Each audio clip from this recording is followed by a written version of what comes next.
Sit tight and trust in the bot lane, say Team Liquid as they edge out a dominant victory over TSM to keep their undefeated record. We're still blasting ahead here in our first day of Academy Week 2. My name's TJ, joined by Coco. We are now headed into Cloud9, taking on 100 Thieves for our third game of the day. Yeah, and I'll just give a little quick snippet. If you want to watch that TSM Team Liquid game, please do. It's one of the funnest games that I've seen so far, especially in Academy. It was one wild ride.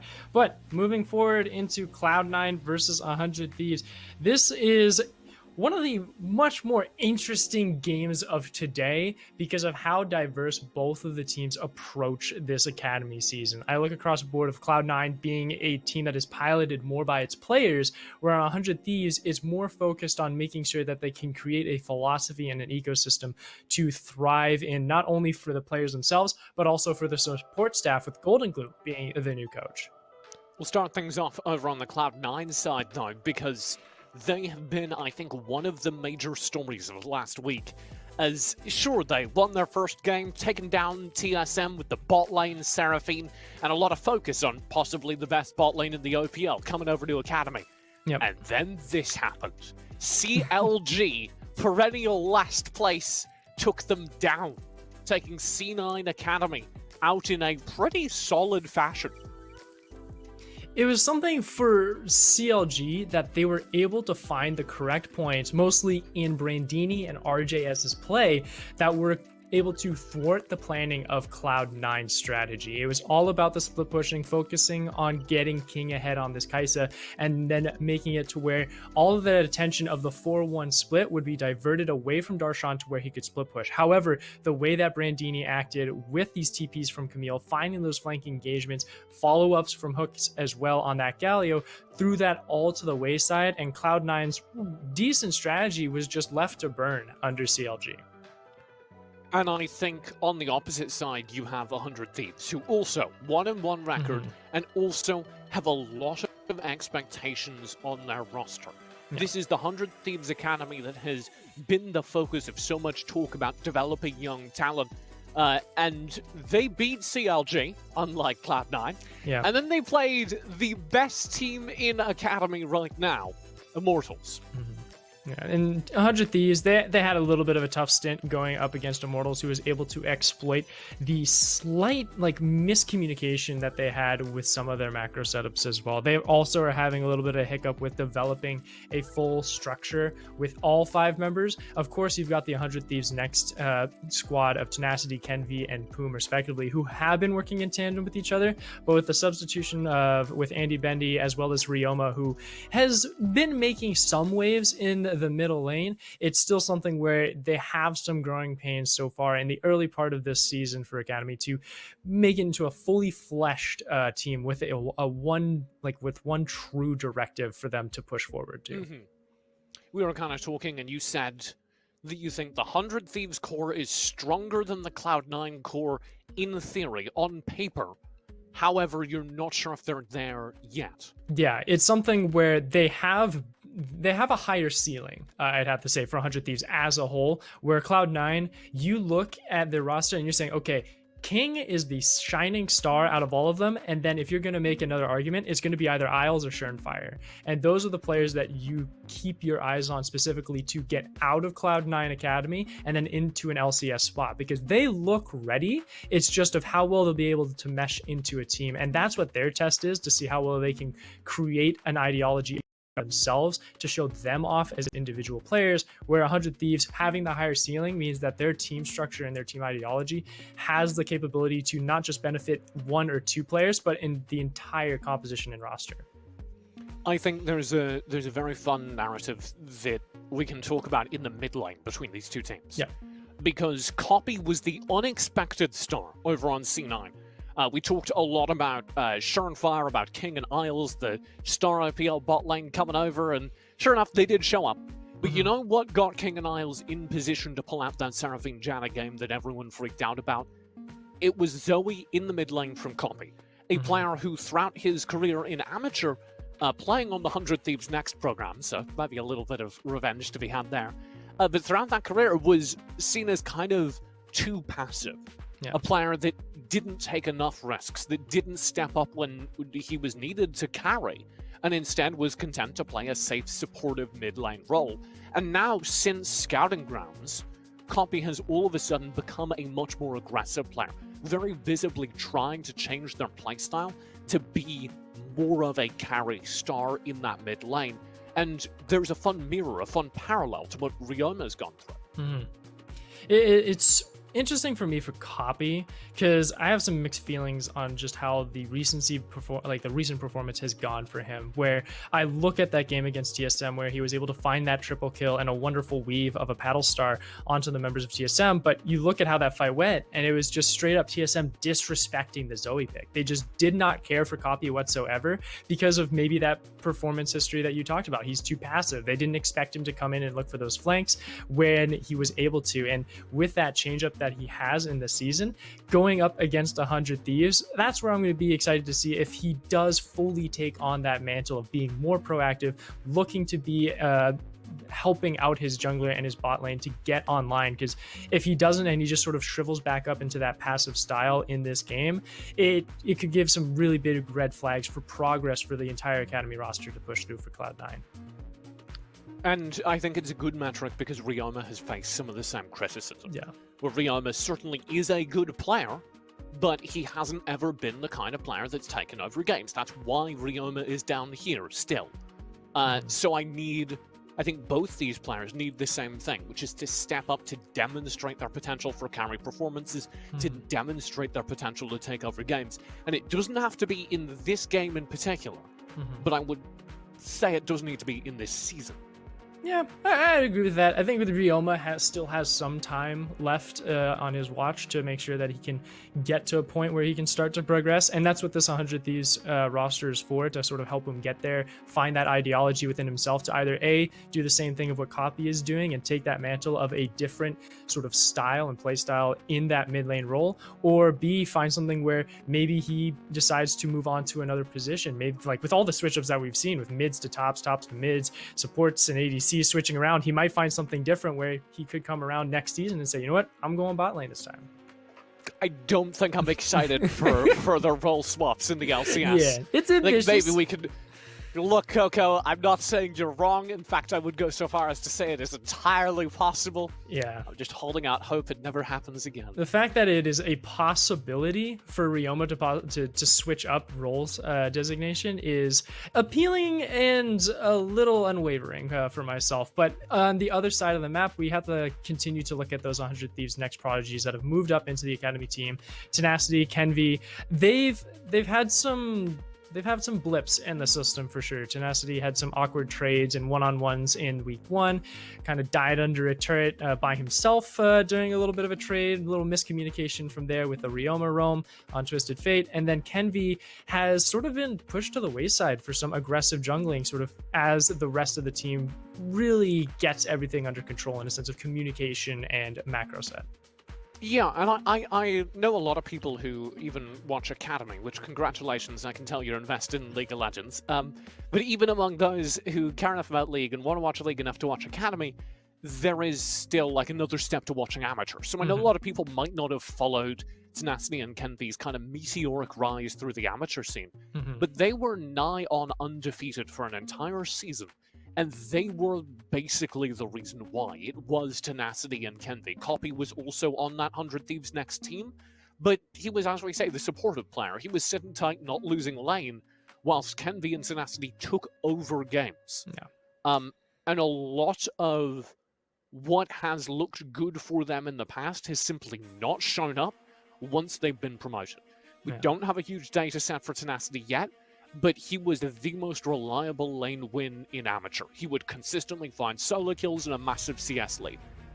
And you have Kenvi, who has a decent data set now, has been playing in Amateur, and has been playing in Academy, and who's gone from in Amateur reliably getting massive CS leads, invading, bullying jungles, taking almost every buff, to not really even playing that aggressive, kind of playing more of a defensive style, certainly than we're used to from him.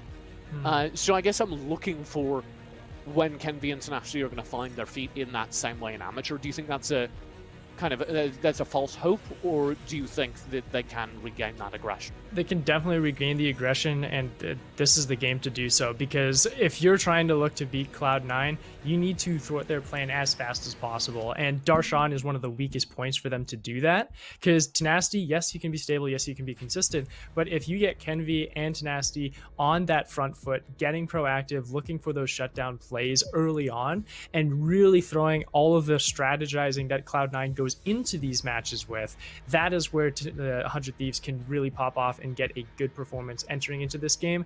We still have a question about how the late game will go, because we have to address how Andy, Bendy, and Poom will be interacting with King and Isles, but so far the early game is very much on that top side of the map for 100 Thieves. Yeah, that is the opposite side of the map, of course. Yep. C9's brightest stars have been down there in that bot lane. You do have the Direwolves Legacy Esports support lane between King and Isles that looked so dominant in the OPL, and he is now here in the LCS Academy looking just as strong, and they are playing into Poom, who's good, but also a substitute. And Andy Bendy, who is the substitute, is a good substitute. He is a solid amateur player. He is being bullied, however. Yeah, and it's tough seeing how that happens with how Andy Bendy, though, has had some emergence here and there. He also did some substitution and some play for Optic Academy back in 2016 or 2018, as it were. And it's something where he's been around. You know what you're going to get from him, but that's not what 100 Thieves is looking for. They're looking for some other progress, and with the unfortunate substitutions that are all coming in, it just delays that whole ideology buildup that we are really hungry for 100 Thieves Academy to build up in their roster. Because the one other underlying feature for me is still the performance of how Golden Glue, as that coach, is going to be able to develop these players, because that is one of the other big enigmas that I have to answer for myself through this season for the team. Yeah, Golden Glue is kind of the sixth man being tested, being run through the Academy Gauntlet for that 100 Thieves squad, because this is his first split out of the gamer chair. Can I say that? Yeah, I guess. It is his first split behind the desk, and there is a lot of, I think, hype around players beginning to move over to coaching roles. I know coaching has been under a lot of criticism in the past from players who say that not having a staff of people who've done it is a disadvantage. Well, here you have the very definition of someone who's done it. Yep. You have Golden Glue, who's a very player-minded player who's talked in the past about the importance of sports psychology and making sure your team has the right mentality and being more of a shot calling presence on his team. Him moving to coaching seems like a brilliant choice, and now he has to prove that it is. This is his split in the driver's seat to set up his legacy as more than a player. Exactly, and that's one of the most exciting things for me for 100 Thieves, because I can look on the surface of their chapter and say, all right, look, some of these players, they're just on the verge of really getting ready to be LCS quality players. Looking at Kenvi and Poom specifically on that end, this season will definitely tell the tale for them. And with how Golden Glue's philosophy and how that buildup will be for his own legacy on that side, you flip over to what they're facing right now, Cloud9, a organization that is renowned for its actual amateur development system and how it's able to grow talent from every single branch of the world, almost like EU as well, from NA, amateur, and even Oceania now with King. There's just it's one of those big titan tasks, and if 100 Thieves is able to come out on top against Cloud9 today, it makes a great statement going forward, not just for the short term, but for future long-term investments as well for the players and the coach. We've talked this matchup to death, and I have gotten word that we're having some slight technical issues, so we're going to be resolving those as quick as we can. So I want to take a step back. One of the most exciting things about this C9 Academy side for me is, of course, that bot lane, but it's also how they're playing in that bot lane. Isles comes to mind. On Legacy Esports, he was one of the foremost Enchanter players in the world, certainly in the OPL, the region he dominated. How do you feel about that coming into this season? And it gives a little bit of unsettledness just because of how the current meta is with supports, right? Like you're very much playing those bruisers, playing those tank engage supports like Leona and Alistar that will be able to force an advantage for their ADC to be able to freeze a wave while they go off roam and help out their jungle or mid laner with other more neutral objective setups and macro plays. And even with that, it's something that it's the transition of Isles moving from that enchanter role, something he's extremely familiar with, to this new position, and he's been doing it really well so far in this season. So I'm not too worried about Isles. It's just a transition of how well will he be able to adapt and improvise when plans go awry, because King and Isles, they're the team that cooks it up. They have the strategy. Will they be able to apply it in this game and work with it? Well, we'll keep our eyes down towards that bot lane, as that's right, we're heading into Champ Select. All right. The TJ and Coco podcast is over. It's time for Cloud9 Academy to take on 100 Thieves Academy. I think we've gotten like 5 episodes in on the podcast today. We are we really have. We're making those in. Do you want to, we should just put this in an RSS feed, but we don't have like a really mediocre podcast pun name. No. So if you can think of a League of Legends ability that can be our podcast name, then we're set. We'll have to leave that up. We'll wait a little bit, but we still got to get the Spotify partnership on lock as well, because we got to have a place to call home, I suppose, as both 100 Thieves and Cloud9 have been blowing through the first part of this ban phase. I do see that Malphite has been taken off the board, so this is where you start to see little inklings of how skirmishes and scrim practice has been going on between different sets of teams, because seeing how much focus 100 Thieves Academy is throwing is sort of feeding into what we were talking about of Tenacity and Kenby, making sure that they can hard focus the top side of the map early, get Darshan offline to where the planning from Cloud9 really starts to come into question when you get to that mid-game phase. C9 banning away the team fighting abilities, getting rid of the top side. First pick will be an Udyr for 100 Thieves Academy. All right. Not impressive in our first game of the day. Kaden didn't have the best result on that Udyr, so going in with a counter pick, I'm really looking towards Surenfire to buy a really good power farming champion. I'm seeing Graves is still on the board. You still have Lilia available as well. I would more prefer that marksman position, and just as I say that, Kindred is picked up here. Someone we haven't seen too recent, but then with a complement of Seraphine, I think we're seeing another double enchanter bot lane for Cloud9. Surely not. But they do have the Seraphine, and that was the first step. Yep. Once they have the Seraphine, you can throw any number of enchanters alongside that. It was the Janna last time. It really could be anything. I'm just sorry. I was pulling up some stats recently. As of this season, counting all play. Udyr is at a 28% win rate. So there you go. 6 wins, 15 losses, and that includes ERLs and minor leagues across the world. So your mileage there may vary, but I do think it's important to note that those results have been summarized. Yeah, and that's something where being blind picked into it, like B1 Udyr getting counterpicked by a Kindred, and then now being replied with a Yone as well.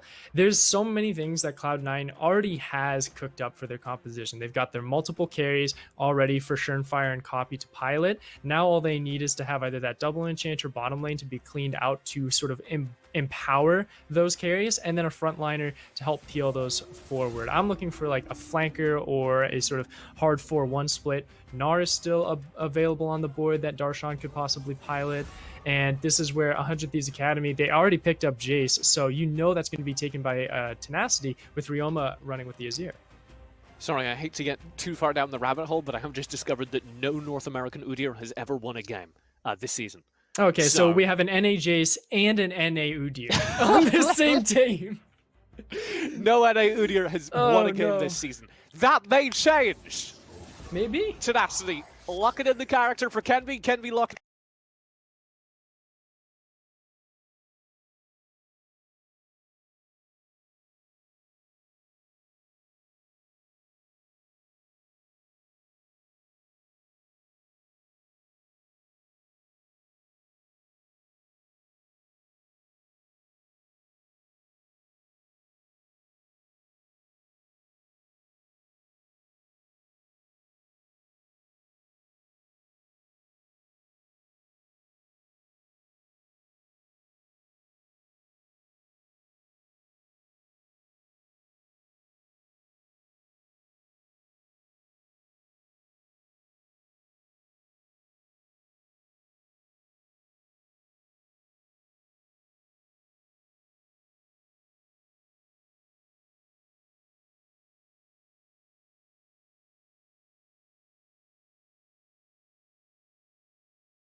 Soraka and Karma, I would be curious. Are you 100% sure that is going to be double bot line? Where's Jace going? Besides top, We could Tenacity get is very wilder. much a Jace player. Okay. And this is We're something holding to where that, then. Jace has issues running into enchanters, especially when you just see Lulu picked up by Isle. So this is where, if you throw Jace bot, he's just going to get polymorphed, he's going to get locked down, he's going to get stunned, he's going to die very, very fast. I've seen some LPL drafts recently. I was holding out hope. But we do have indeed Soraka and Karma in the bot lane for annoying poke from 100 Thieves. And guess what? This is the meta we live in now. Seraphine Lulu on the opposite side. There are no AD carries on the map. Oh, TJ. Well, I will argue that because Kindred is technically a marksman, so we have an ADC available for us. We have a mutual friend, William, who insists that you can play Kindred ADC, and he is wrong. He's very wrong. I'm not going to go too farther down that rabbit hole, TJ, because I'm more curious about how much priority all of these different lanes are going to be throwing at each other, because it plays into the narrative that we wanted for 100 Thieves in the early game, right? Like, it's like, okay, hard focus this top side, shut down Darshan. He's going to be a late game bully. He's going to be bruising. He's going to be most likely stacking up as a bruiser, going Divine Sunderer on this gangplank to be that utility damage for the rest of Cloud9. Or 100 Thieves, if they get the ball rolling early, it is going to be extremely hard to stop, because you have Karma Prio, you have Soraka Wish in your back pocket, and then Ryoma to just shut everyone else down. Oh, but they find Isles right off the bat. He's going to have to burn a flash, and even with that, will barely survive. You know, I would usually be worried that he used flash heal, but remember, he's laning against a Karma Soraka, who does not have that. Fair point. Yeah, he doesn't have that much kill potential. So what are they gonna do? Yeah, it's something where it is terrible on the surface. Yes, it's like, okay, they've got timers. Maybe we can see if we can sort of bait them into a slow push towards 100 Thieves, to where Kenvi can sort of hang around for a while. Like, you can see Kenvi currently on the bottom side, starting red. He can do the initial clear of going Krugs to Raptors, and then sort of doing a little litmus test of how the wave manipulation is going for 100 Thieves on the bottom end, and then look for a gank. But we're continuing the pressure here, TJ. Andy, Bendy, and Poom are just all up in Cloud9 space. I hate this. I've just had a realization. I genuinely hate this. This gives me a better argument for Ryoma to roll swap to ADC, because everyone's playing mages down there. Yeah, Ryoma is the same characters. Yep. Don't need to change your champion pool too much. Like, if you know Karma, you can go ahead and swap it out. But this changes a couple things, because not only does it give me a huge green checkbox on I want to see creative drafts in every Cloud9 Academy game ever. We definitely got that. The other thing is how well this plan will go accordingly for C9, because I was talking with one of my friends last night when I was practicing for this game, and we brought up in the conversation that Cloud9 is very much like a big brain like enemy, like a James Bond bad guy, where they have this big master plan, the perfect strokes kind of thing, but then James Bond just shoots a gun in the right place and the whole plan just goes awry. And that might just be what Tenacity's Jace is in this scenario. Tenacity's Jace is Daniel Craig. And I'm in. I'm in for that. Big fan of Daniel Craig.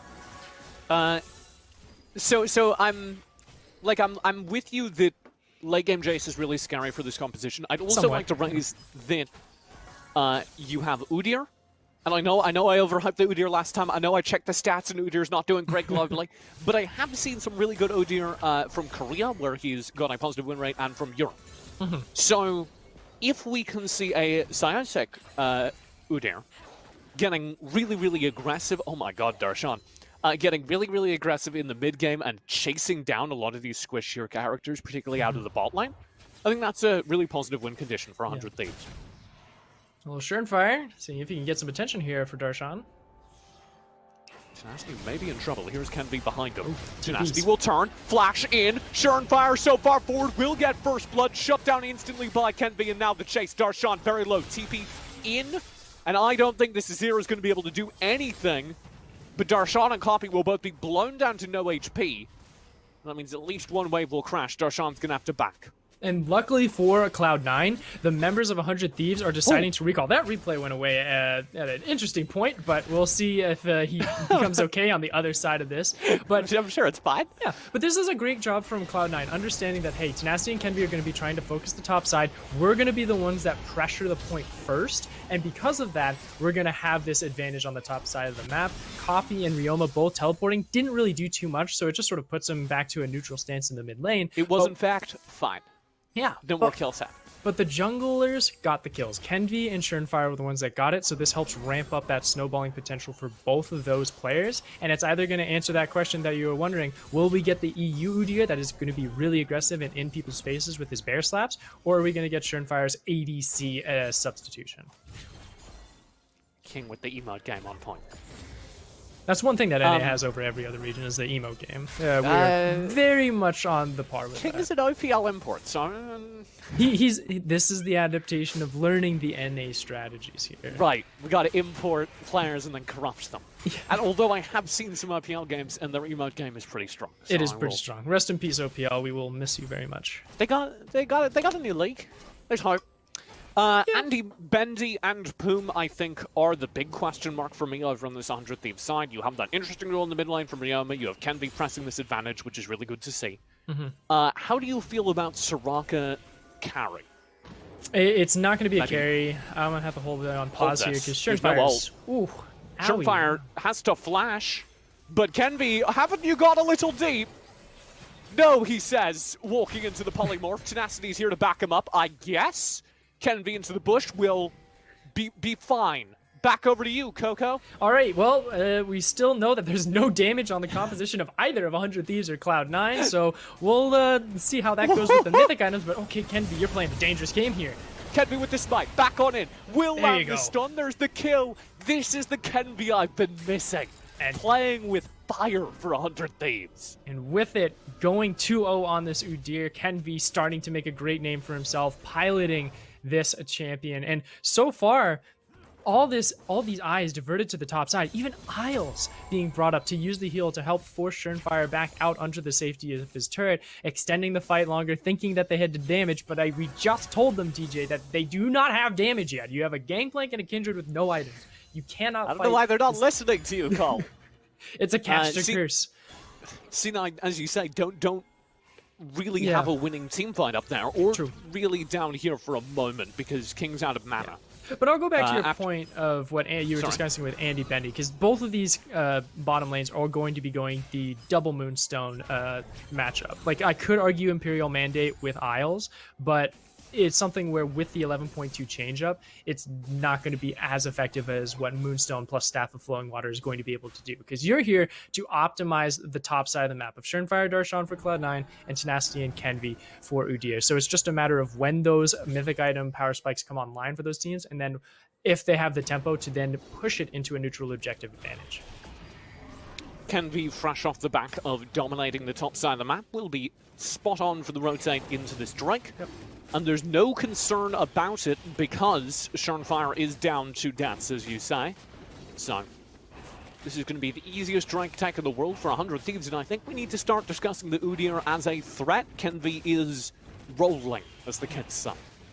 Because even in solo queue nightmares with the Udyrs of how the phase rush Udyr is, like, we know that he's going to be going more for the turbo chem tank. He's going to be trying to stick on top of people as much as he possibly can with that style. And you brought it up just earlier today that if Udyr does get ahead, if he finds that farming advantage and that economy lead, he will be impossible to get away from, and he will always have sustain with the additional ability haste from his kit to continue to rotate those transformations and rotate those stances. And with this handicap that is now going over to Cloud9, now is the question of if they're going to be able to get to a point of saying, well, let's grab our mythic items and then try and come back for a fight. Yeah, that is kind of where they're sitting right now, because the early game has looked real good for 100 Thieves. This mid lane, Copy will get aggressive, but it has been a really dominant mid lane win for Ryoma so far. He's ahead in the CS, and he's been able to rotate and affect other parts of the map. Somewhat, because like the TP that both of them had kind of became a moot point with the TPs with the bit of first a blood meme, that happened. Like, yeah, it was quite a meme. And the CS advantage isn't daunting yet. It's Ryoma with the ranged Azir bullying out Copy's Yone, and it's more of a question of if Copy, who has been holding his own, and you just saw that trade just a few moments ago where he is able to push Ryoma fairly far away, is he going to be able to actually communicate with Surenfire and say, hey, do you want to go for an objective? Hey, do you want to try and look for a possible kill later down the line and get some advantage back into our side of the court? And if you get that green check mark from Surenfire, then he has the capability to push out Ryoma and then look for advantages. However, the resets are not in their favor this game. Yeah, this is Kenvy's continued jungle dominance. As I said, this was the Kenvy that I was missing ever since Kenvy left Amateur. Just complete understanding of where his opponents are on the map and bullying. Mm-hmm. I do want to circle around that Copy midline point a little bit more, because Copy is kind of the front line. Like, his CC is going to be the front line for Cloud9. They do not have anyone else. Yep. So we need him to at least be relevant in this mid-lane game if you're a Cloud9 fan. Yeah. So let's do a little theorizing for that, right? Because you look for those team fights, you look for those flanking situations and how these two teams operate when it gets to that point. It's definitely in that point of Copy can be a frontliner and he just hits that ult, but I'm going to have to pause here because Surenfire is caught out, or more Tenacity. Tenacity has gone into a 1v2, counting on Kenvy to bail him out. Kenvy was a little late to the party. Ooh. But they'll get the cannon barrage out, and I guess that's a win. We got more tools on the side of 100 Thieves with the global presence from Andy Bendy's Wish, keeping sure that Tenacity was healthy enough to get out unscathed and without a gray screen. And then from there, of course, Kenvy's oppressive Udyr, who has already got that turbo chem tank, scaring away the rest of the members of Cloud9, who have yet to cash in on any mythic items just yet. So slow and steady does win the race. That's been the story so far for today in Academy. However, it's still at this stage where no one's won out just yet. It's just neutral objectives going over because of Kenvy's early oppression. I've been looking at that art. I think the turbo chem tank is just a vape. No, it's pretty much purple ergot. Yeah, but it's the mask, right? Yeah. They didn't know who Turbo was until they put on the mask.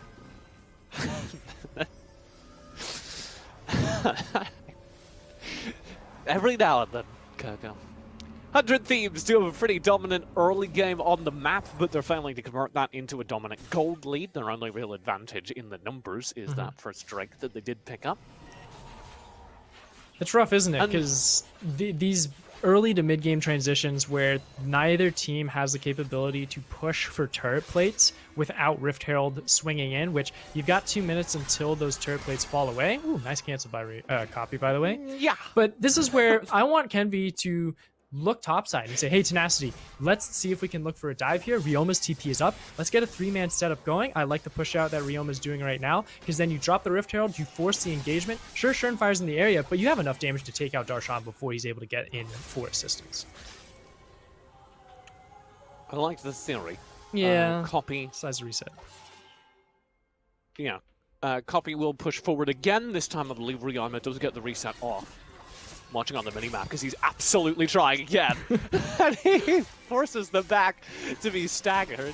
Copy determined to make Ryoma blow TP or lose a turret plate here. I don't think he cares much which.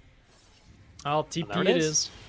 It does throw away the theory that I was talking about just a few moments ago, trying to focus this top sign a little bit more to get Tenacity some turret plates under his belt. But Dragon is now available, and the priority is in 100 Thieves' favor once again, because one, Karma is one of those champions that just gives priority to a lane. She pushes it out extremely fast with her constant harassment from her Qs, and then, of course, with Ryoma against a Yone, Azir's always going to have tempo priority when he calls for it. So grabbing this Ocean Dragon, we're going to see what the soul is. It's going to be Mountain, which, hey, that's actually not too bad for either of these teams, just giving themselves an extra shield to either survive long enough for ults to come back online, or to just stretch out a fight longer.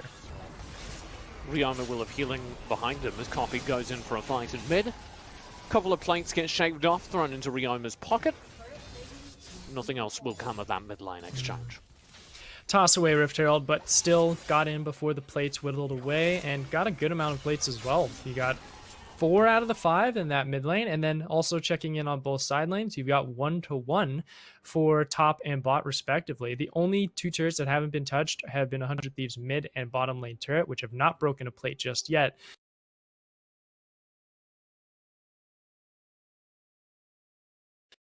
In a slight economy advantage, though small, it's still a win because they're able to cash into mythic items just a hair faster.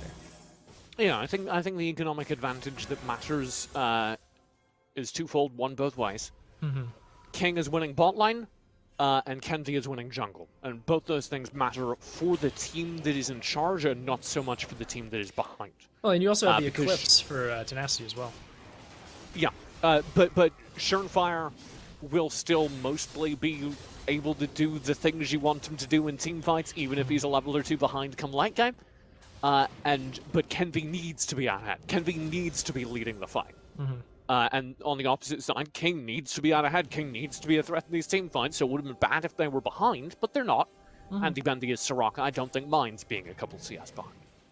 Nah, he's fine on that end. And it's pretty nice for both of these teams. I think they're both feeling fairly confident into this mid-game conversion. Anyone's game. Oh yeah, like I think they're totally fine. Like look at how well Coffee's able to trade with Ryoma, and then he just dips right back underneath his turret when someone tries to come in for help. Just a prank, bro. Ow! Coffee slides back in. Unfortunately, the turret will follow. Actually got a little sketchy there, as I thought maybe Ryoma was going to be able to chase Coffee down, but Coffee slides away. Turret does go over to 100 Thieves. That was the first turret of the game, so a little bit of a manifestation of the invisible lead we've been harping on, as well as a very good rotate up from their bot lane. If there was a red flag that I'd be addressing for Cloud9 is in about 2 minutes and 30 seconds, the next dragon that will be spawning. Yeah, did you catch that? I did. Surenfire and Isles push in to stop the rotate back from mid lane. Yep. And Andy Bendy is on the case, rotating safe. They find nothing. Yeah, it's just this is Enchanter duos, man. It's something where both of the teams can look for advantages, but both of the teams can neutralize it just as efficiently to just keep this game in such a, I don't want to say dull, but just like a progressive state where nothing is just going out of the ordinary, very traditional, very by Everyone's the book. winning. Yeah, it's everyone's winning until they start losing kind of thing. And I wanted to just touch back on the point that I was bringing up earlier, that Cloud9, the one thing that they do need to address is in the next Mountain Dragon that will be spawning. You do not want to get to Soul Point here for 100 Thieves, because even though both these teams do interact in a similar fashion, if you have that Soul on the side of 100 Thieves, it gets them to that late game just a bit faster with that additional reinforcements of stats as well, and that could possibly just be the tipping point for Cloud9 to take a loss in this game. You know, during the 5-minute break, I made a bagel and had time to take exactly 1 bite out of it. And now 16 minutes into this game, I'm starting to look at it. I'm starting to gaze at my bagel cold. Did you toast the bagel? Are you a toast bagel fan, or are you just like? I am a toasted bagel okay. fan, but these are homemade and they're fresh out the oven. So. Oh, okay. Well, I mean, not anymore. It's been sitting here for 17 minutes. Oh well, if your bagel was this game, you would have enough time to then toast it and then put some spread on there, maybe some additional seasoning or spices. There could have been cream cheese happening during this time, Coca. That's what I was thinking. You know, you take the losses when you can. You just sort of accept it as it is. And that's kind of what Cloud9's doing right now, man. Like they're just like, okay, bagel we're just vibing. Like, look at this. Look at this vision control here from 100 Thieves on the bottom side of the map, preparing for this Mountain Dragon. Cloud9 is on the back foot here because of just how oppressive Kenvi has been. Like, he's super fast on this Udyr to just run down bottom, puts out all those wards. He's like, okay, we got the prio. I've blotted out your vision. Try and challenge us again. And we have a Rift Herald to boot to challenge you in multiple lanes at once. Tenacity. Round the side, Surenfire already very low. TP will be coming in. All 5 members are here for C9. Tenacity very low. Fate Sealed will go wide. Crescendo as well. No ult land for C9. Now in the meantime, Kenvi will dive the backline. Surenfire with the wild growth on top of him. Gets shoved further forward into the 100 Thieves side as they finally take him down with the aid of the Shurima shuffle. Kenvi is maintaining this front line, and 100 Thieves are stalwart behind him. 1 kill up, the jungler down, and 100 Thieves looking for more. Kenvi with the deep dive won't find anything, but Tenacity is back for big, chunky damage from the back lines, and this should be the 3rd Drake Soul Point passed over to 100 Thieves. And 100 Thieves finding the right damage and in the correct targets as well. King and Isles just using most of their utility to try and keep themselves alive instead of trying to focus on Copy and Fire. And at the end of the day, the center focus point of Andy, Bendy, and Poon being able to hard focus. Oh, hold on. Backline dive does find damage. Drake did go over to 100 Thieves, successfully securing them soul point. But 100 Thieves get away with it. So we'll see if C9 can challenge nothing. All right, so here's our replay for it. So this is where 100 Thieves was able to put all of their pressure in healing and utility on one center mass. Tenacity had been able to get out with the Wish. Kenvi comes screaming in from the flank, and this is where those utility changes happen, where they cannot focus on the side of Cloud9 on one individual member. They have to focus on everyone. It diverts all of that utility to multiple sides, and 100 Thieves can say, you know what, it's great. We've got one hyper tank we can just continue pumping stats into, and he will just beat the living heck out of everyone else. And of course, Tenacity has the time to come on back, slap him with an accelerated gate. That's just something you love to see as a Jace there. Kenvi just in that fight, running at people. Come closer so I can punch you.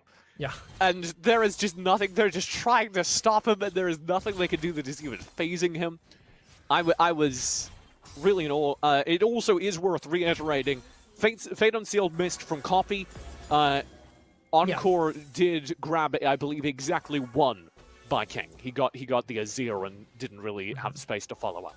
It was unfortunate that Copy's ult missed, but it wasn't in tandem with King's Encore, because that's how that composition needs to work in those fights, where Copy is able to create that setup. He gets very far forward into the thick of 100 Thieves composition to where you get that maximum range output of Seraphine's ultimate, to where you can get that maximum amount of CC. Surefire and Darshan are able to just put Focus Fire, Center Mass, take it out, but they weren't able to do that fight. I want to highlight that because that is how the fight is supposed to work. Copy goes in with ulti, King follows up, and you have Wild Growth to make that Yone survive the whole exchange. And of all that, the only ult that landed was Wild Growth. And it just reiterates to what we were talking about before the game, that Cloud9 plays a game that it has to go by the book, by the strategy that they wrote it to the letter almost, where if one thing is off, everything else gets thrown to the wayside. And that is a perfect example of what Cloud9 has going for them. Great success, but when one thing misses, it's all gone. We'll see a dive in from Fire. They're trying to take out Kenvi here, but Kenvi turns back around. Threatens to punch him if they mess with his Raptors. Disengage. Have Baron available, but you look at how these teams are sort of designating their lanes right now. You're throwing Copy and Darshan on those side lanes, saying, okay, you guys need to be catching these big waves that are going to be crashing into our turrets, and make sure that King and Isles are always in a short distance to answer either Fire getting into trouble, or if either of the side lanes are as well. But unfortunately for them, they have to get there. They have to walk. They have to make that rotation. Where on the other side of the map, Andy Bendy can just hit R, gets a Wish. You got some extra utility coming in from there, and it gives some more time for 100 Thieves to react. And that extra luxury of the Enchanter bot lane of Karma and Soraka just is able to not only outrun Seraphine and Lulu, but also out-utilize. Yeah, and again, we talked about it, but C9 have exactly one combo that gets them a team fight win, and they need to land that.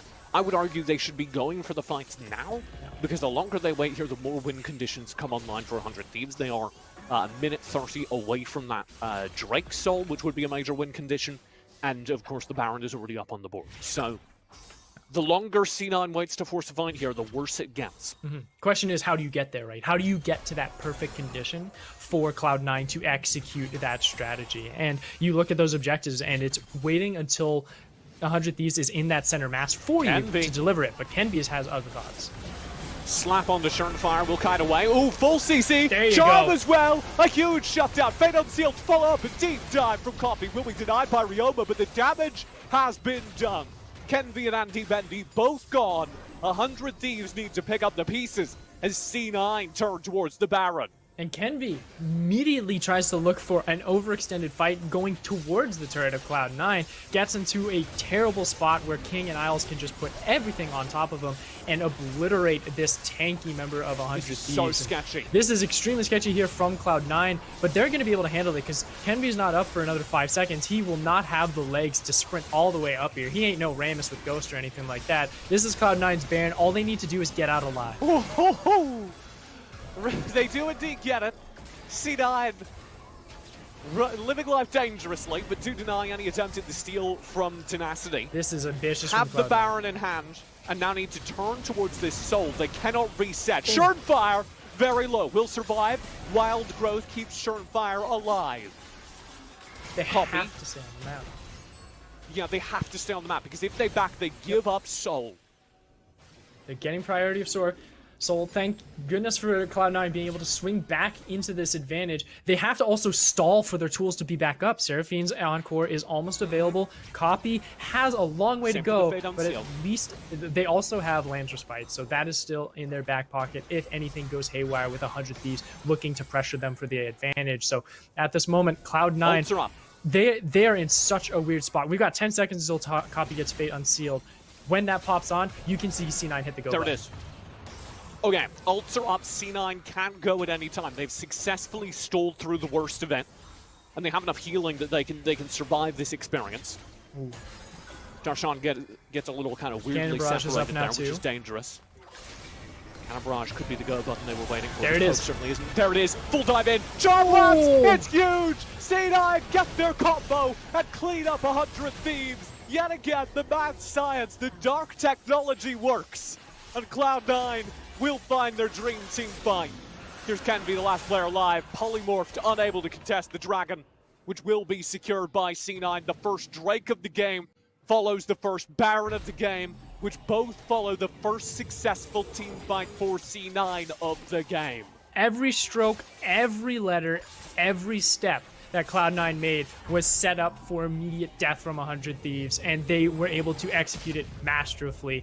Wonderful job from them to be able to work that into their play. And we were just talking about it earlier. How do you get 100 Thieves to condense up for your execution, for your composition to thrive in that one-by-one environment for that team fight? And it was around those objectives. They stalled long enough for the dragon, and with those ultimates available, they're able to hit that go button, and they do it masterfully once more. And the Cannon Barrage is such a key part of that, because it zoned them into such a narrow corridor.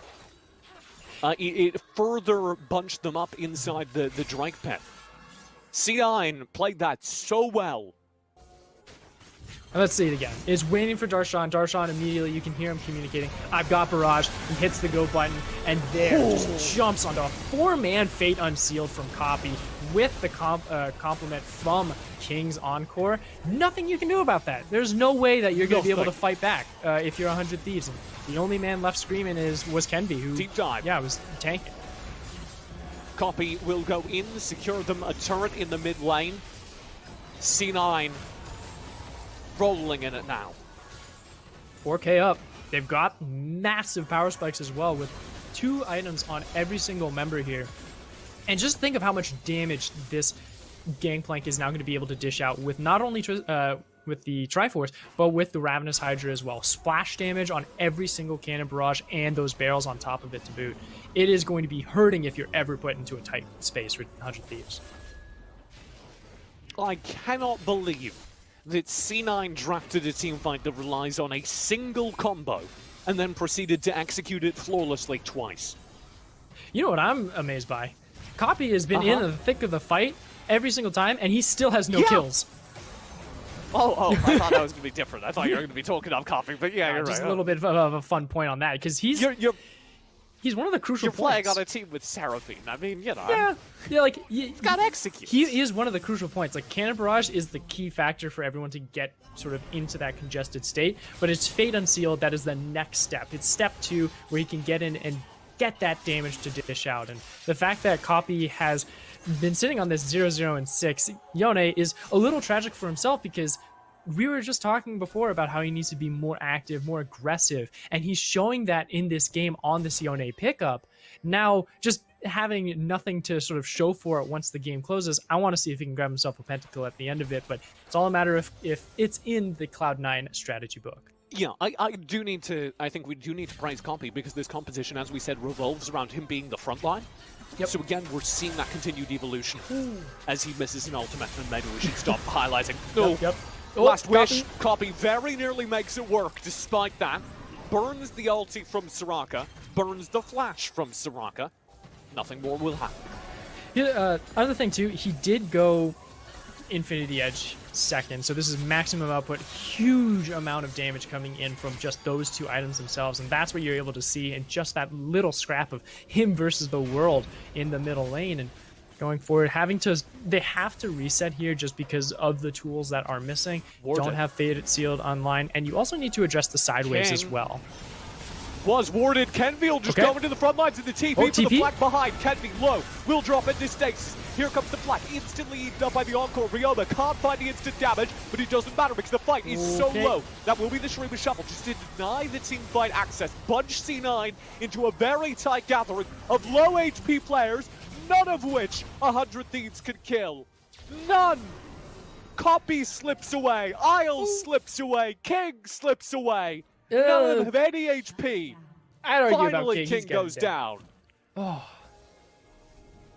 Close call there by Cloud9, and they get out with just a hair to spare. And now with Baron available, Dragon is going to be spawning in 30 seconds. This is where King, he's not even going to be able to be up for these objectives. And that is a huge detriment for Cloud9. They're going to have to forfeit the soul, and they might even have to forfeit the Baron if King isn't able to scramble back and regroup with the rest of Cloud9. Yeah, still a huge team fight. Very well spotted by Kenvy. Yep. King recalls on a ward, and Kenvy sees the opportunity. You can see C9 just fishing for something, seeing if they can maybe find a kill that would even things up here. And that's what we wanted out of Kenvy, right? We wanted him to continue being aggressive and find those weak points, because he needs to find a way to wedge into this composition that is just solely built to make sure that he cannot get there. Rush Baron. This is just to solidify the Baron, but we already see Tenacity has gotten the soul. They're doing it. This is ambitious. Say, okay, you're split. We know at least one member isn't on this fight. Let's just force the Baron, see what happens. Yep. And they don't keep it going. But 4 members of 100 Thieves can stall while Tenacity wants to push the mid lane. They can challenge us, but 100 Thieves... Fade unsealed. We'll grab one. Encore. All on Kenvy, but Kenvy is gone, and he's the front line, so that is a very important pickup. There's no jungler now. There's no front line now. What can the rest of 100 Thieves do about this? 4v5. They're hanging around. King will press in. 100 Thieves stay in the area, zoning in, shipping away, stopping this Baron take from happening. They will finally, it seems, give up. C9 will get this Baron. 100 Thieves do have the soul. And a great catch there from Copy, seeing not only Kenvy, but also Andy Bendy. There was the stopwatch that came in from Andy to deny that 2-man Fate Unseal and only make it a 1-man loss there for 100 Thieves. So they could at least test a challenge against Baron. However, with that front line that wasn't there, they were not able to really push themselves into the chaos that was that Baron pit, and they just inevitably had to force themselves away. You take the loss as it is, you now do have that Dragon Soul online, and you're looking at yourself saying, okay, when's the 3-item power spike coming up? Because this right now is getting real hectic for Cloud9. I cannot believe this was that close. This was the kill that happens in the bot lane. Yeah. Oh my god. Can be limit testing a little bit there. He was fine. He had Turtle Stance available if he needed to. That shield from Turtle Stance is pretty darn strong, especially with the new changes that had come in from Mudir, but it always looks crazy with how powerful Seraphine can be, especially with now what has 4 items of double Ardent Sensor and also the Hextech Purifier, which will be shredding so much healing. I look across the board, all you have is Oblivion Orb on Ryoma. We need to start seeing some heal cut come in from the side of 100 Thieves, because they might just start getting out sustained. Yeah, 100%. It is kind of astonishing that is the only heal count available. Cloud9. Well, no, they do have Tenacity with the Hextech Chem Sword. They do have that. Good catch. Cloud9 do have this Baron. I do want to emphasize, though, without the Soul, this is a limited window where they are in control of this game. 100 Thieves ought to bounce back afterwards. We'll see what happens. We've got the prio. They just got to make sure that Copy and King are together, because that's the wombo combo they need. Darshan can throw out his cannon barrage from across the map. He can always pressure those side lanes if he needs to. And look at the damage that Surenfire and Copy are able to dish out. Here's the Fade on Seal. Deep dive. Oh, it lands! Crescendo barely tags Andy Bendy. Copy will find the kill, and that is the Soraka gone, 2 turrets gone, and C9 looking for more. Will press against this inhibitor. Oh, tenacity. That is a disgusting amount of damage. That is just so brutal how much damage Tenacity is pumping out on this Jason. He's been doing really well for himself, but Kenvi, he's in trouble. Steps too far forward again! And that might be it. Kenvi down. That's it. 17 seconds still on Andy Bendy. Only 3 members left for 100 Thieves. And C9, they do it again. The Academy team pulls out another dark technology and drives themselves to a victory based on a single combo.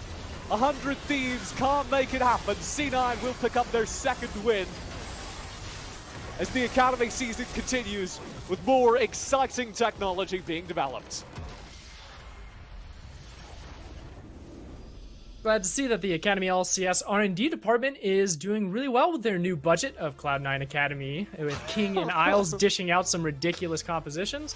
A huge shout out to Copy as well. This was something that we understand that King and Isles are those prodigy players on the Cloud9 roster. However, it was the big question mark of how well Copy was able to do. He hit the right check boxes for us of being more aggressive, looking for those trades early on to make sure that he always had some sense of a lane priority against Ryoma's Azir, as challenging as it was. But then on the other side, we continue to reiterate that Cloud9, going by the book, going by the letter, it's something that is very difficult for teams in Academy to overthrow because of how efficient Cloud9 is at executing it.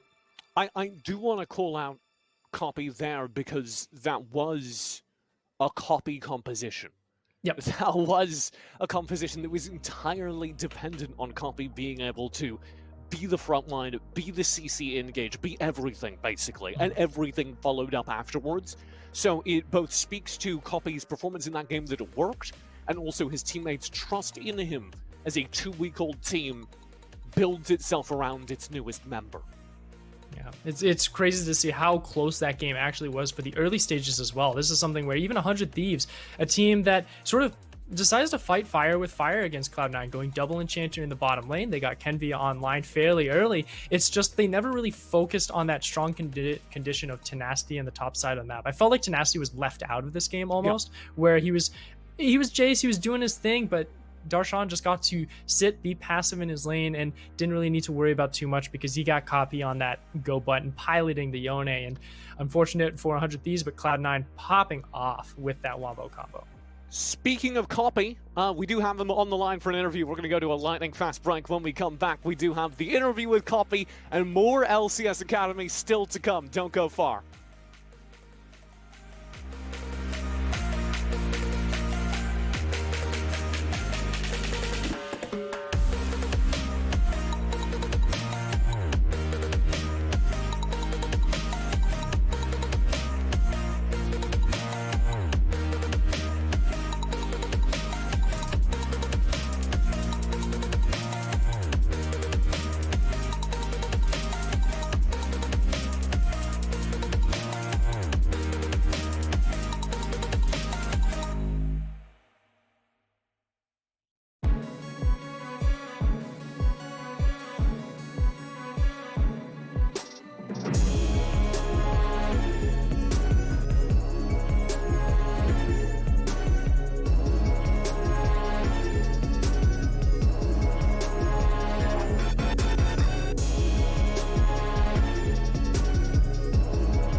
Welcome back to the Verizon post-game interview. My name's TJ.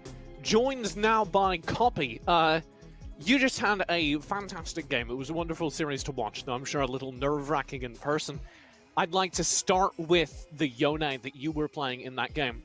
Can you talk us through kind of how you were thinking about playing the character, what you thought your responsibilities and goals were on that team comp? Right, so we early picked Seraphine. We honestly thought they would ban it because we had success on it in our debut. So we got the Seraphine, and typically with Seraphine you want to match like a lot of hard carries, and Yone was like one of those, especially a comfort pick for me. So pretty much in the early game we were just trying to stabilize, try to like cut down on all our losses and scale up eventually. So my job in particular was to just farm up to 2 items and then just assassinate their backline, Soraka, which was an easy target for me, and it worked out well. Yeah, and it was splendidly executed. You sort of piloting the spearhead of all the engagements, and for me, it sort of kind of reflects on how your journey is coming now into Cloud9 Academy, being what was former 100 Thieves Next. How has that transition been for you this year, and what are some of the biggest differences that you've seen coming into an organization that's renowned to develop amateur talent? Right, so the transition, it's taking some time for me personally. Like, I think going from amateur to academy, especially on C9, it taught me, like, obviously I have the mechanics, like I'm from solo queue, but I think I'm working on mostly my communication right now, how to work well with Shern and Isles.